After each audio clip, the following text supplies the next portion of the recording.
देखिए बेटा, टॉपिक है power in AC circuit, alternating current में पावर। ठीक है, तो पावर होती क्या है? The rate of dissipation of energy in an electrical circuit is called the power, है ना। Rate of dissipation of energy मतलब कि इलेक्ट्रिकल सर्किट में एनर्जी का डेसिपेशन की रेट क्या कहलाती है? Power. Okay, it is equal to the product of voltage and the current. और ये किसके इक्वल होता है? वोल्टेज और करंट के प्रोडक्ट के, यानी कि पावर को हम पी से डिनोट करते हैं, P equal to V into I होता है। ओके, अब सबसे पहला सर्किट कौन सा है हमारा? प्योर रेजिस्टेंस सर्किट, मतलब केवल आर सर्किट, है ना।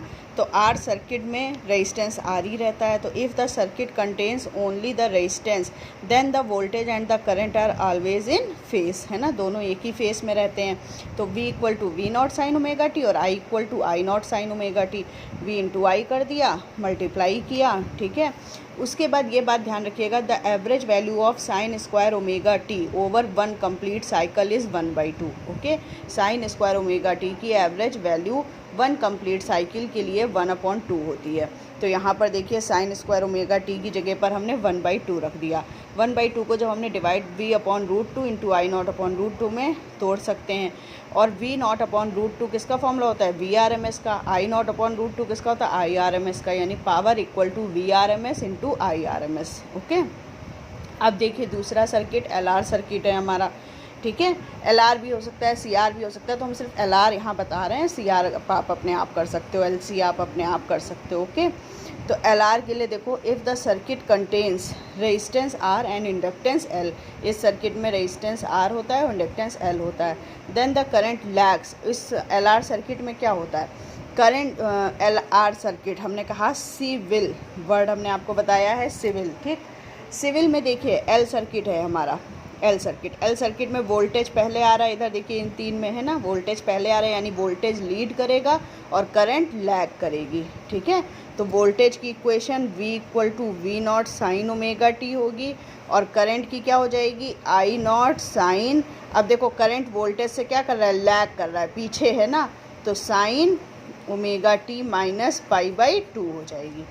ओके, ठीक है, तो देखिए करंट क्या करेगी? Lag behind the voltage phases by five, tan five equal to omega L upon R होता है। ओके, अब देखिए यहाँ से V equal to V not sine omega T, I equal to sine I not sine omega T minus 5, है ना। ये हमने 90 डिग्री के उससे बनाया है, लेकिन यहाँ 5 आ रहा है फेस चेंज, तो हमने 90 की जगह 5 लिख दिया। फिर पावर V इंटू आई दोनों को मल्टीप्लाई किया, कैलकुलेट किया, ठीक है, ट्रिग्नोमेट्री से। और उसके बाद for one complete cycle sign square omega T half हो जाएगा और साइन 2 ओमेगा टी 0 हो जाएगा। ये वैल्यू आपको याद रखनी पड़ेगी, ठीक है, क्योंकि इसका डेरिवेशन नहीं है सिलेबस में, कि वन कंप्लीट साइकिल के लिए साइन स्क्वायर ओमेगा टी की वैल्यू 1/2 होती है और साइन 2 ओमेगा टी की 0 होती है।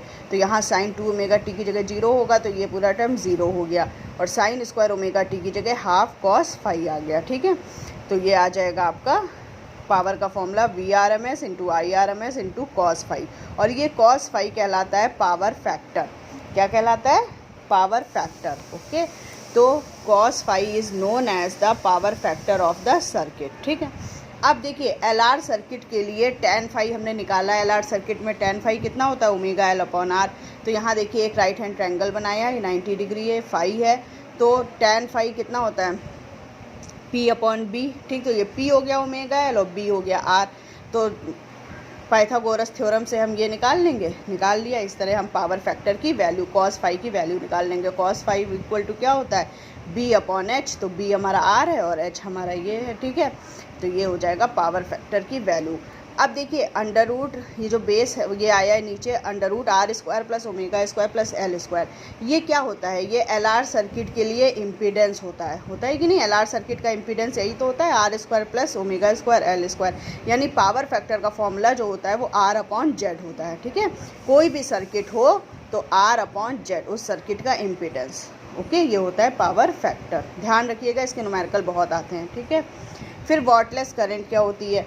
If the circuit contains either inductance only और कैपेसिटेंस, अगर सर्किट के पास केवल इंडक्टेंस हो या फिर केवल कैपेसिटेंस हो, only then the phase difference between current and voltage is 90 degree, that is phi equal to 90 degree. जब सर्किट में केवल इंडक्टेंस होता है और या फिर केवल कैपेसिटेंस होता है तो फेज डिफरेंस कितना आता है 90 का, किसी में लैग करता है किसी में लीड करता है, ठीक। तो पावर कितनी हो जाएगी VRMS into IRMS into cos 90 की वैल्यू 0 है ना, पावर कितनी हो जाएगी 0। तो इस समय सर्किट में जो करंट बहती है वो कहलाती है वॉटलेस करंट, है ना। कि जब कब कोई केवल इंडक्टेंस वाला या केवल कैपेसिटेंस वाला जो सर्किट होता है उसकी जो पावर होती है वो कितनी होती है 0। क्यों?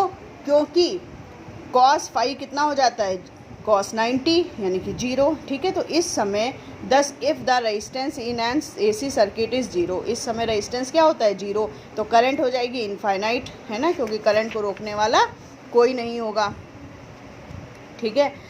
येट द पावर रिमेन्स 0, जब रेजिस्टेंस 0 तो पावर रिमेन्स क्या हो जाएगा 0। There is no energy dissipation in the circuit, the current in such a circuit is called wattless current. और इस समय जो करंट बहेगी वो कैसी करंट होगी, वॉटलेस करंट होगी, ओके।